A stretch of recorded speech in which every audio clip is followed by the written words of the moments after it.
Y es realmente un honor tener a nuestro lado a Pablo Quintanilla, PhD por la Universidad de Virginia.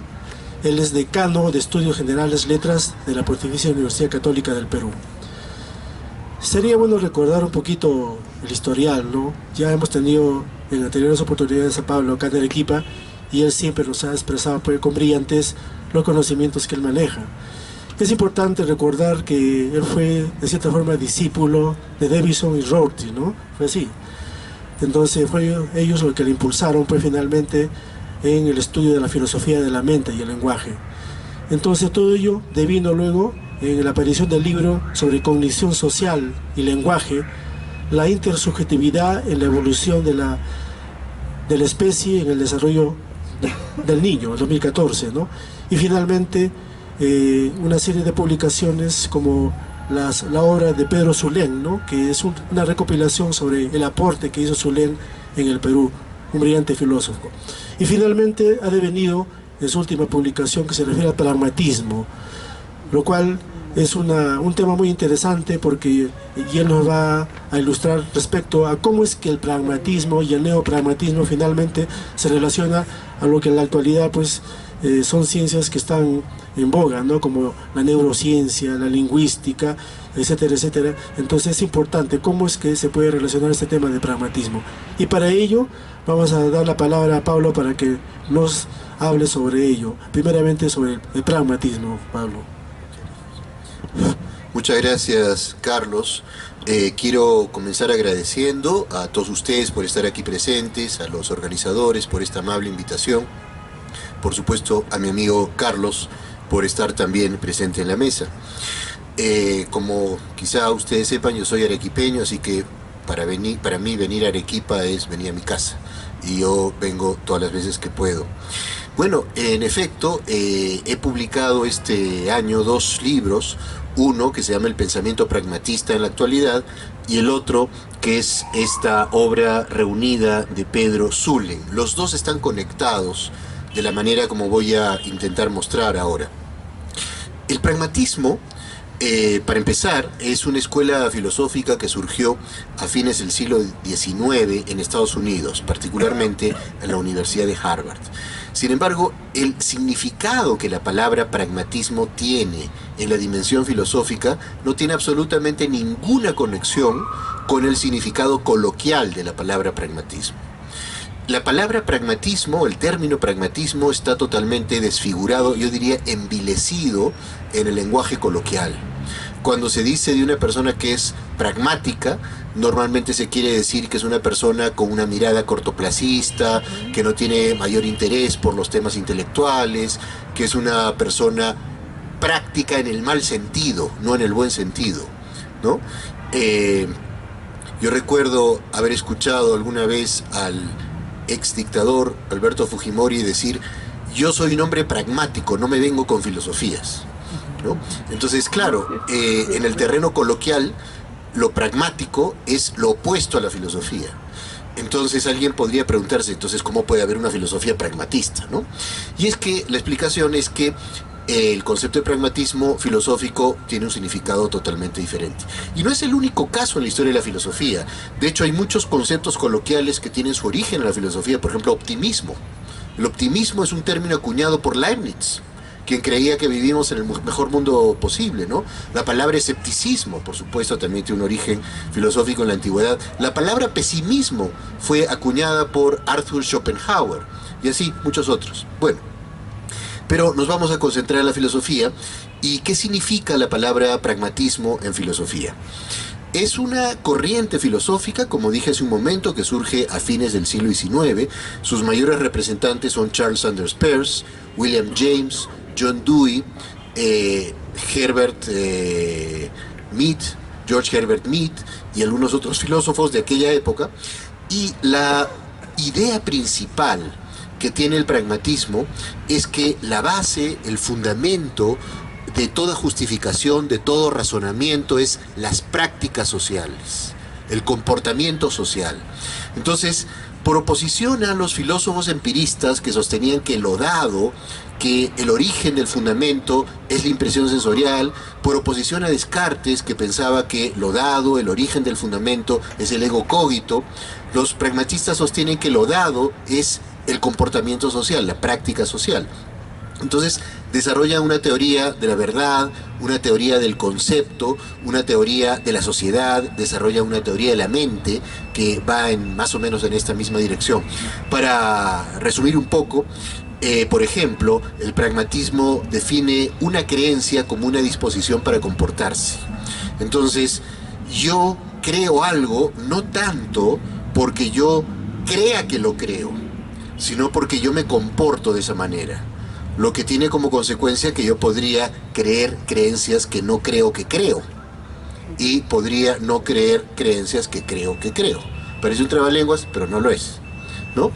Entonces, una de las frases que utilizaba Charles Sanders Peirce para ilustrar su filosofía es: por sus frutos los conoceréis, que todos sabemos de dónde procede.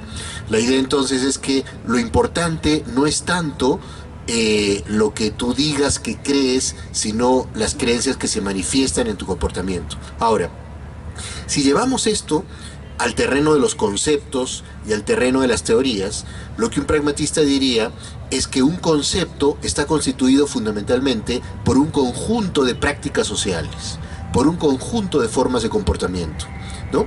Y una teoría filosófica es válida no mediante una suerte de justificación trascendental, sino que es válida a partir del tipo de consecuencias prácticas que puede realizar en la sociedad.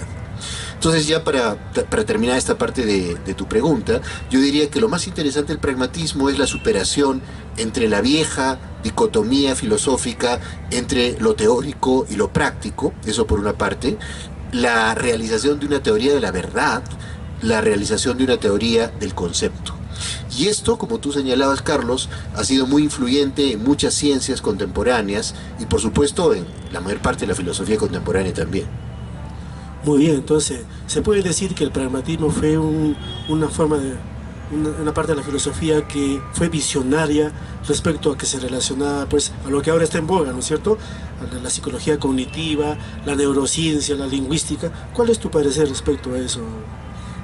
Yo creo que sí, la filosofía pragmatista fue pionera en muchas cosas, tanto así que la mayor parte de grandes filósofos contemporáneos se reclaman a sí mismos, ya sea pragmatistas o con una influencia pragmatista. Por ejemplo, fíjense ustedes en el caso de la filosofía alemana, los grandes filósofos alemanes vivos, Jürgen Habermas, Ernst Tugendhat y Karl Otto Appel, los tres se consideran pragmatistas y los tres tienen una base pragmatista muy fuerte en Charles Sanders Peirce.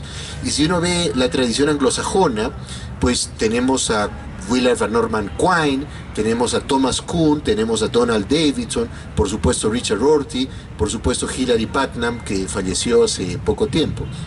Ahora, muchos de estos autores no dirían que son pragmatistas como quien dice que pertenece a una escuela, a una secta o a un partido político, pero notan la influencia del pragmatismo en su obra. Por ejemplo, es el caso de Kuhn.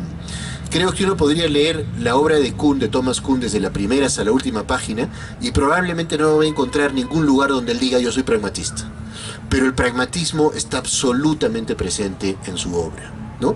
Entonces mi sensación es que el pragmatismo es muy influyente en la filosofía contemporánea, incluso si no es reconocido como parte de la tradición pragmatista, lo cual es bueno, porque le quita al pragmatismo algo que tienen otras tradiciones filosóficas, que es una suerte de aspecto sectario, ¿no? La pretensión de haber descifrado finalmente el universo, la pretensión de que si no eres pragmatista no eres un buen filósofo, y eso por supuesto es absolutamente ridículo. Muy bien. Y surgen también otras inquietudes respecto al pragmatismo, ¿no? Concretamente respecto a la neurociencia, ¿no? Hablábamos hace un momento sobre la antropología filosófica y tú me decías que puede pues, resumirse en la actualidad que la antropología filosófica es hablar de problemas de la mente, ¿no es cierto? Que el ser humano es mente. ¿Cómo el pragmatismo se podría relacionar a este problema del hombre, a la antropología filosófica, a la parte humana? Porque al final es De lo que se trata ahora y la filosofía debería ver, o ver mejor dicho, es la parte del problema del hombre, ¿no es cierto? Como finalmente el problema crucial de la humanidad. Bueno, en efecto, yo creo que muchas clásicas preguntas de la filosofía serían hoy día consideradas preguntas al interior de la filosofía de la mente. Es el caso, por ejemplo, de la pregunta sobre el hombre, si es que hay una esencia en el hombre, o las preguntas filosóficas modernas, como por ejemplo, ¿qué es el entendimiento? ¿Qué es la razón? ¿Qué cosa es esta facultad de la imaginación?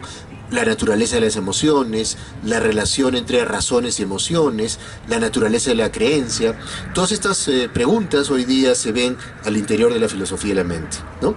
Pero quizá la influencia del pragmatismo en la filosofía de la mente va por este camino.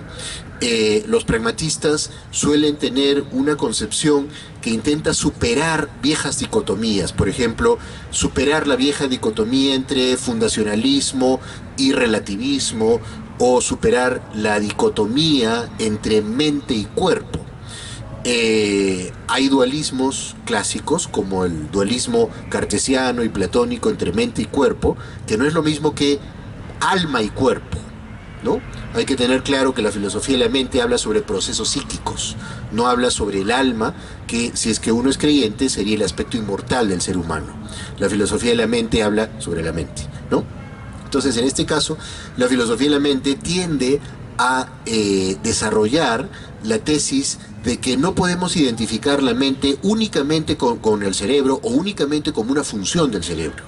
Hay autores, por ejemplo, que han desarrollado lo que se llama The Extended Mind, la mente extendida, o The Embodied Mind, la mente incorporada, donde lo mental no es simplemente procesos neurológicos, sino también procesos corporales en general.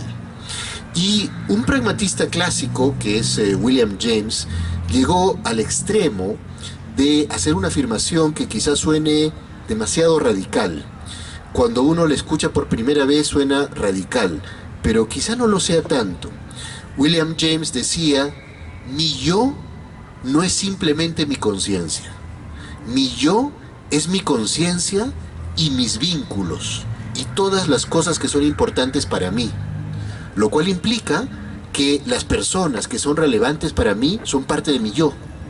Lo que implica que los aspectos de la realidad que son importante para mí son parte de mi yo. Y eso lo dijo William James en 1890 en un libro que se llama The Principles of Psychology, los principios de la psicología, que es un clásico de la psicología, quizás es uno de los libros fundadores de la psicología como ciencia, ¿no? Oye, pero entonces acá surge una pregunta, ¿no? En base a lo que dijo James.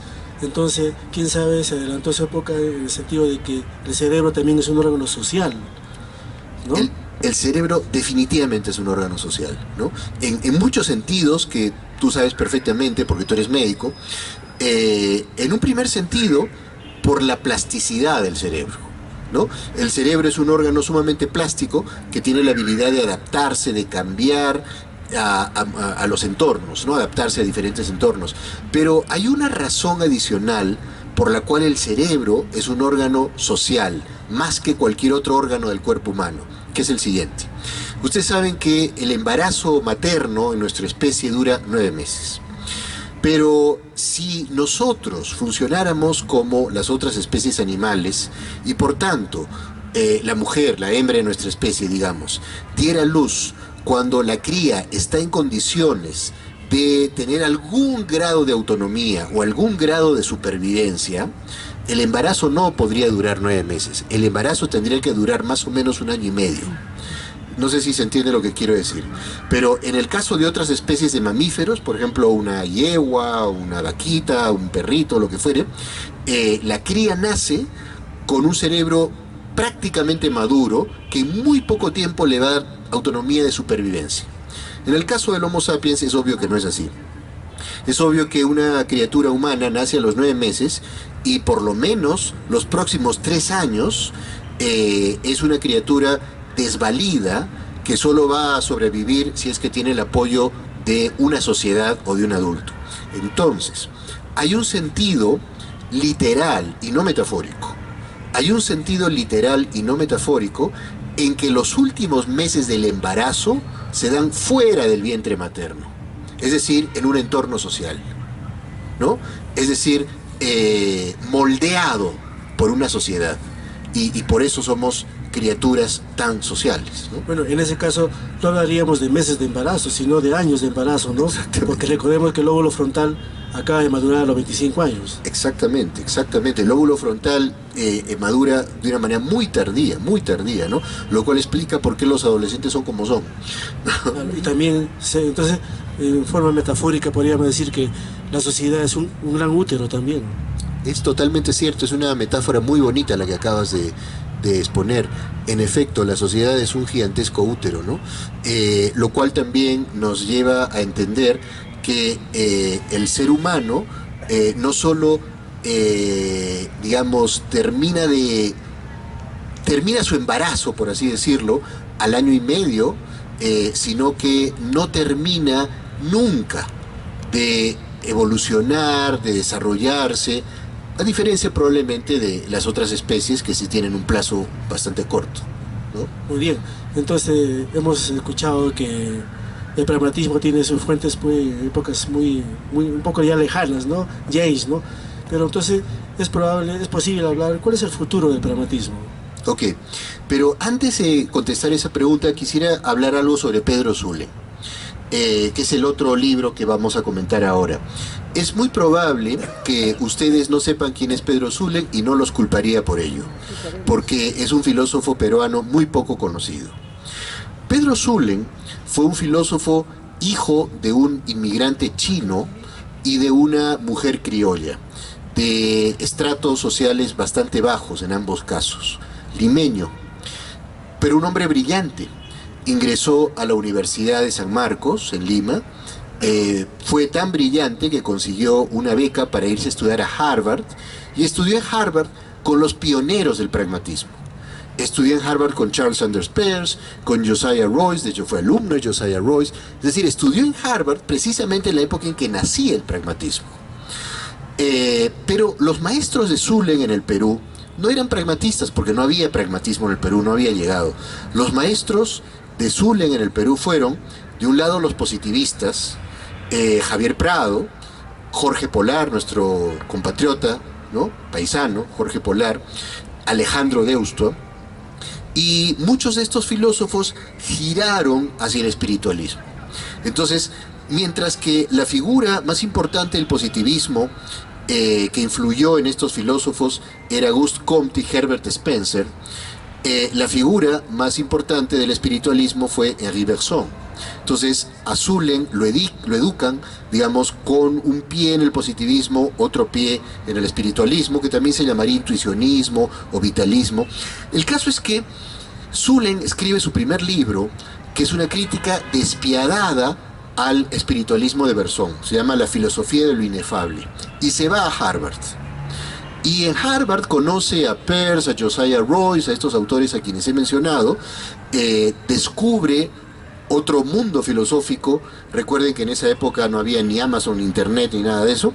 Así que descubre otro mundo filosófico y escribe su segundo libro, que es del neo-hegelianismo al neorealismo, publicado a comienzos de la década del 20 del siglo pasado, ¿no? 1924.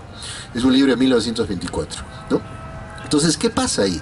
Ocurre que Pedro Zulen regresa al Perú y publica estos dos libros en el Perú, y realiza un gran trabajo de difusión filosófica. De hecho, el primer libro publicado en lengua castellana sobre la filosofía pragmatista y sobre la filosofía angloamericana es el libro de Zulen, ¿no? Además de eso, Zulen tuvo una gran labor política. Él fue uno de los fundadores de la Asociación Proindígena, fue candidato a una diputación por Jauja, que no ganó, y tiene maravillosos debates con José Carlos Mariátegui, a quien llamaba Juan Chroniqueur, que como todos sabemos era el seudónimo de Mariátegui. Tiene discusiones con ella La Torre, con Ribagüero, ¿no? Pero todo eso se había perdido. ¿Qué quiero decir con que se había perdido? Que no era fácil de encontrar. O sea, estaban las ediciones originales en la Biblioteca Nacional, en la Biblioteca de San Marcos, y los otros textos de debates estaban en los periódicos de la época, ¿no? Entonces ahora, por primera vez, nos hemos puesto de acuerdo 3 colegas, 2 de San Marcos y yo, y hemos publicado esta obra, Pedro Zulem, Escritos Reunidos, que es prácticamente todo lo que publicó Zulem. ¿Por qué se llama Escritos Reunidos y no obras completas? Porque faltan muy pocas cosas que Zulem dejó escritas a mano y que no hemos logrado todavía publicar, ¿no? Pero entonces, para contestar tu pregunta, yo te diría, el Perú tiene una conexión natural con el pragmatismo también, ¿no? De hecho, como les decía hace un momento, el pragmatismo llegó al Perú mucho antes que Argentina, mucho antes que a México, mucho antes que cualquier otro país de lengua castellana, ¿no? El pragmatismo llega a Argentina en los años 70, cuando ya había llegado al Perú en los años 20, ¿no? Y el pragmatismo llega a México también en los años 70, en los años 80, lo mismo pasa en España. Ahora, tu pregunta, Carlos, era ¿qué futuro le veo al pragmatismo? Mira, yo veo el futuro del pragmatismo como el futuro de una tradición clásica. Un autor se vuelve clásico o una tradición se vuelve clásica cuando está omnipresente, cuando está en todos los rincones, cuando no puedes leer un autor sin que esté influido por ese pensamiento, aunque ya nadie hable de ese autor o aunque ya nadie hable de esa tradición. Por ejemplo, Aristóteles. ¿Quién más clásico que Aristóteles? Aristóteles es un filósofo que este año cumple 2400 años de haber nacido, ¿no? De hecho, se ha celebrado en esta gira, que es donde nació Aristóteles, hace 2 meses, el gran Congreso Internacional Aristóteles 2400 años. Tuve una suerte infinita porque me invitaron a participar en ese congreso y participaron especialistas de todas las áreas en las que influyó Aristóteles: medicina, botánica, zoología, obviamente filosofía, tragedia griega, teoría literaria, todo, retórica, ¿no?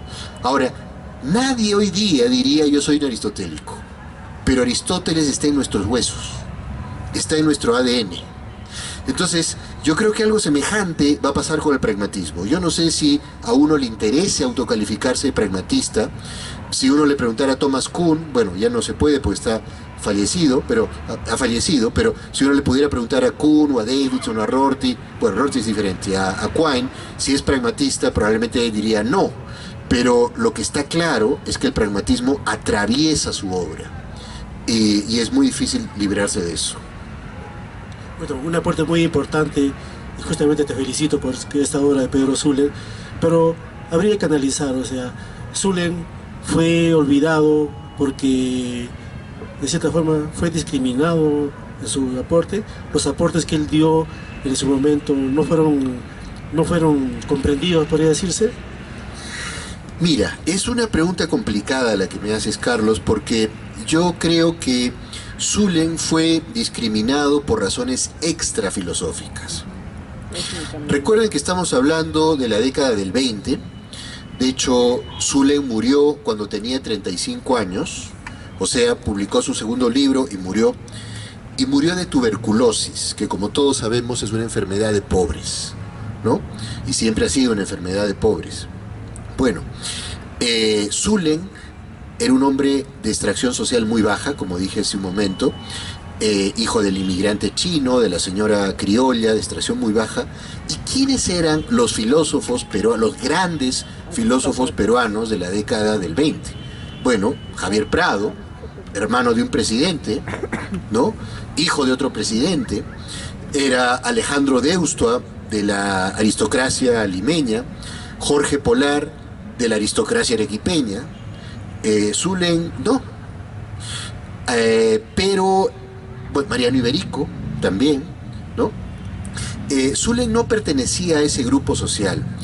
Ahora, los filósofos a quienes he mencionado, Javier Prado, Polar, Deustua, Iberico, Mariano H. Cornejo, todos ellos apreciaban la obra de Zulem, valoraban la obra de Zulem, pero supongo que no le resultó tan fácil convencer a la comunidad de que un hombre de esa extracción social podía escribir textos tan valiosos, ¿no?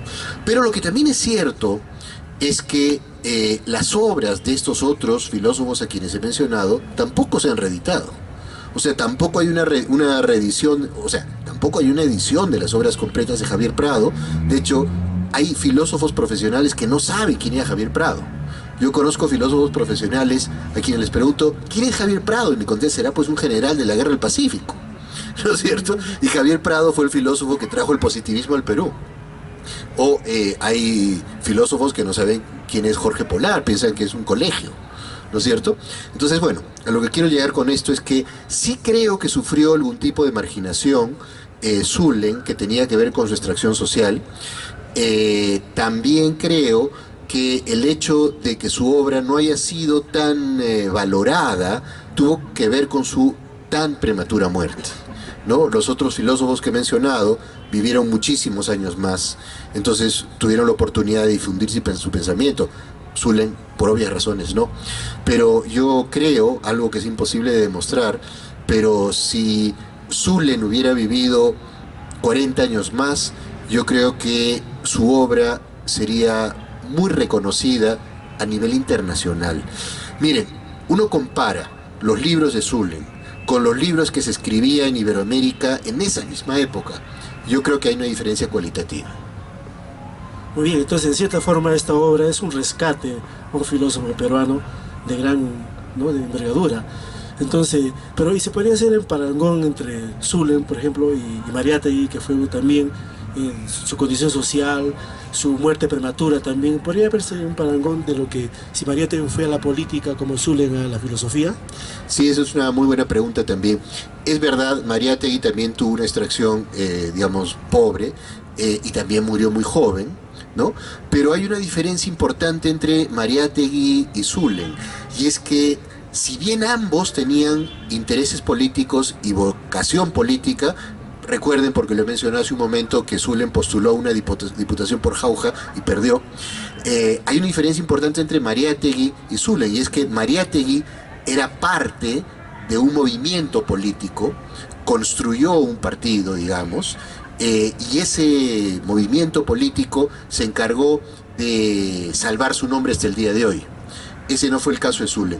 Zullen no era un hombre gregario, no era un hombre de sectas, no era un hombre de partidos. Zullen era un hombre progresista y de izquierda, pero nunca fue marxista. Jamás fue materialista, no fue materialista histórico.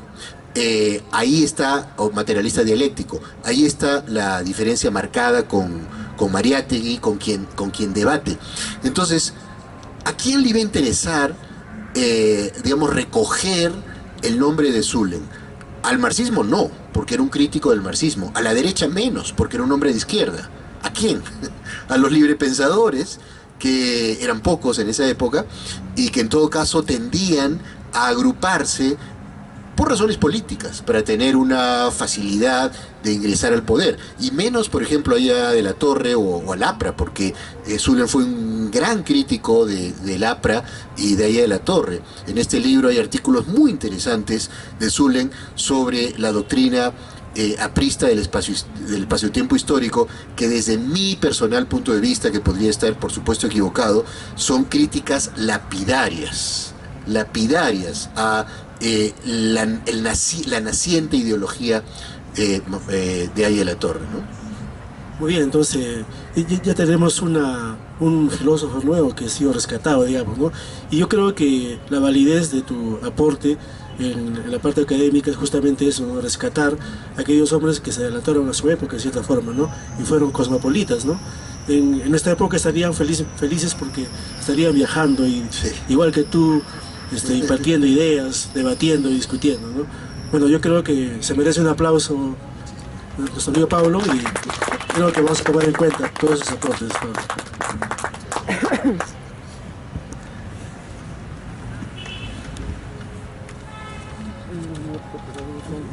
Disculpen, me faltaba. Si ustedes tuvieran alguna pregunta, por favor.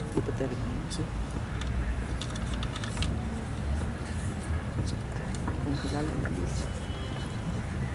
primero agradecerles por el aporte que nos han podido dar.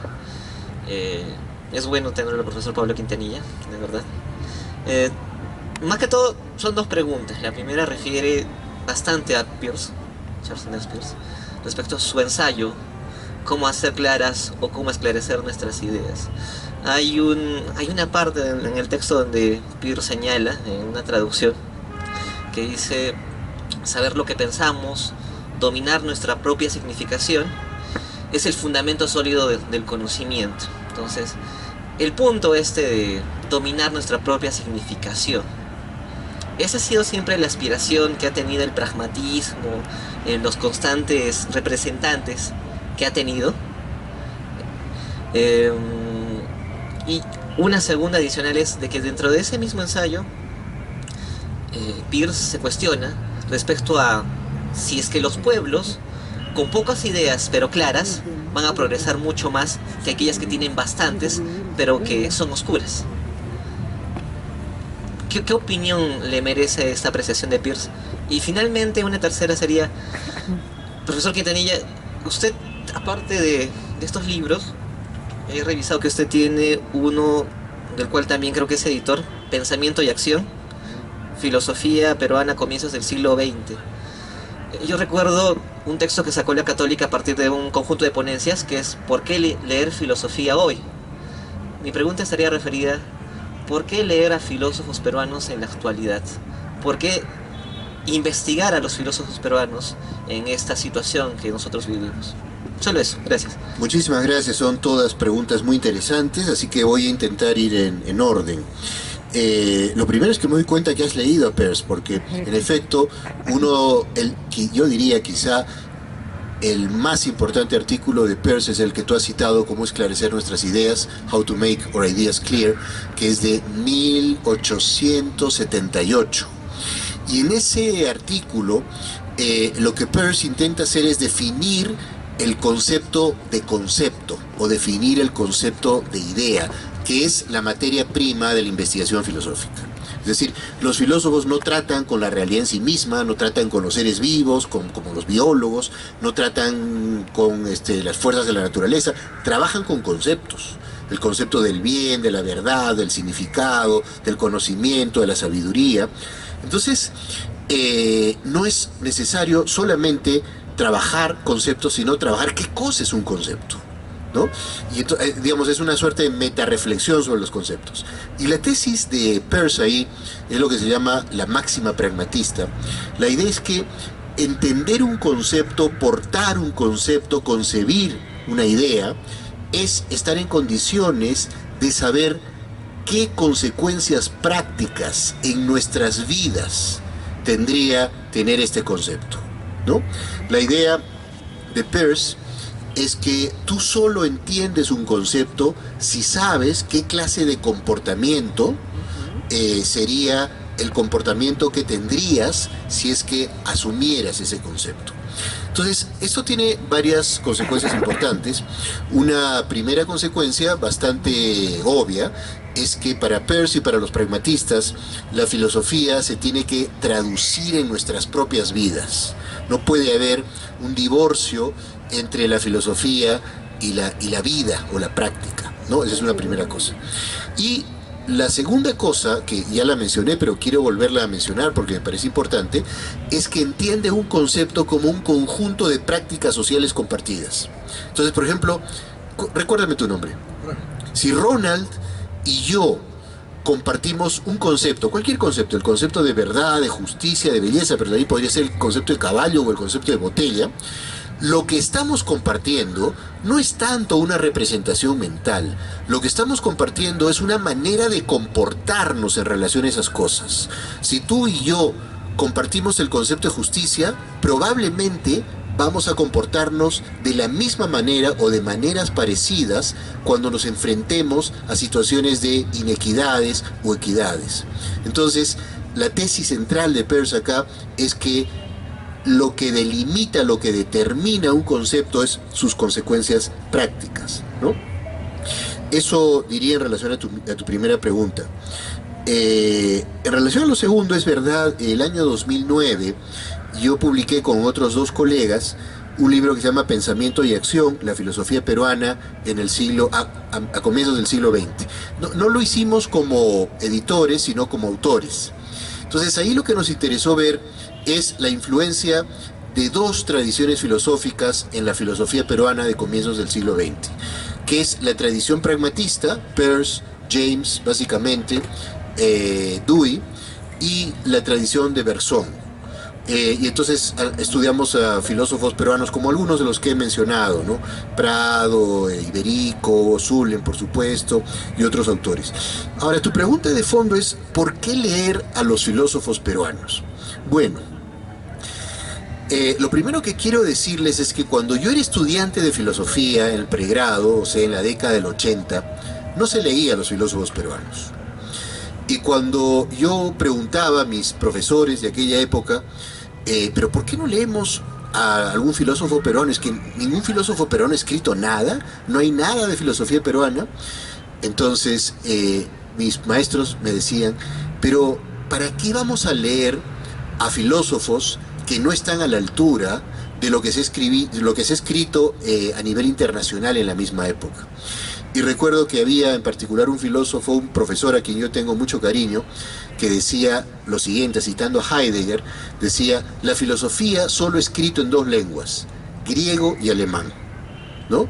Las otras lenguas son no filosóficas, el español, el inglés son lenguas bárbaras. Eso dijo Heidegger, evidenciando un absoluto desconocimiento de filosofía y lenguaje, ¿no? Porque no hay ninguna lengua que sea más apta para la filosofía que otra. Cualquier lingüista en el primer año de estudios te diría eso, ¿no? Pero adicionalmente me acuerdo que mi profesor también, no voy a decir su nombre para que no lo critiquen, pero yo le tengo mucho cariño, me decía, mira, un filósofo español es como un torero alemán. O sea, no hay pues filosofía en lengua castellana, ¿no? Yo siempre me quedé con una pregunta. La pregunta era, pero mi querido profesor, si tú nunca has leído a los filósofos peruanos, ¿cómo sabes que son tan malos? O sea, ¿en qué te basas para sostener esa tesis? ¿No? Pero eso era lo que se hacía. Hasta que ocurrió que empecé, por curiosidad intelectual, a leer a estos filósofos peruanos. Recuerdo que comencé con Jorge Polar, por varias razones. Una, porque es nuestro paisano.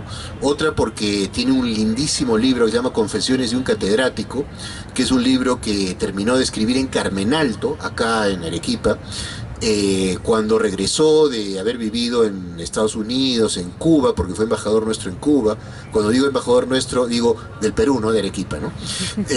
Y después de haber vivido en Lima. Es un libro maravilloso, Confesiones de un catedrático, con mucha sabiduría, muchas intuiciones. Entonces cuando yo leí esto dije, ¿pero qué les pasa? O sea, acá hay pensamiento, acá hay intuición. Quizá estos filósofos no estuvieran tan actualizados como los filósofos alemanes de la época, pero hay filósofos inteligentes. Entonces me puse a leer a los otros filósofos y descubrí que había muchas cosas valiosas. Ahora, tu pregunta sería, ¿pero por qué leerlos hoy? Yo te diría, por varias razones. Una primera razón es que más allá de si uno cree que son filósofos valiosos o no, es decir, más allá de si uno cree que son filósofos que tenían intuiciones interesantes, ideas originales, más allá de eso, son filósofos que reflejan una sociedad. Las sociedades segregan filosofía, de la misma manera como segregan cerámica, arte, pintura y literatura. Entonces, a la filosofía no la puede ver uno como algo que hubiera salido de otro planeta. La filosofía peruana salió de una sociedad. Entonces, si tú quieres entender mejor a la sociedad peruana, tienes que leer a los filósofos peruanos. Hegel solía decir, la filosofía es su propio tiempo hecho pensamientos. Con eso quería decir que la cosmovisión de una época de alguna manera está densificada, coagulada, concentrada, densificada en la filosofía que se escribe en esa época. Nada mejor que entender el pensamiento peruano, la sociedad peruana de comienzos del siglo XX, que leer los debates entre Ribagüero, Haya, Mariátegui, Prado. Nada mejor, que leer a estos autores, ¿no? Entonces, eso es una primera respuesta que yo te daría, ¿no? Para entender mejor a nuestra sociedad, incluso a nosotros, que somos parte de esa sociedad. Una segunda razón que te daría para contestar a la pregunta de por qué leer a los filósofos peruanos es porque muchos de ellos tienen intuiciones interesantes, ¿no? Zulem me parece indiscutible que tiene intuiciones muy interesantes, pero no es el único, ¿no? Hay otros filósofos que tienen esas intuiciones. Y cuando uno lee estos filósofos, entiende procesos sociales, históricos, económicos, que son inseparables de los procesos ideológicos e intelectuales, ¿no? Pero la última respuesta que te voy a dar es la más importante de todas. Yo creo que uno lee a los filósofos peruanos, por lo menos yo leo a los filósofos peruanos por pura y simple curiosidad, que es la razón principal por la cual uno se dedica a la filosofía.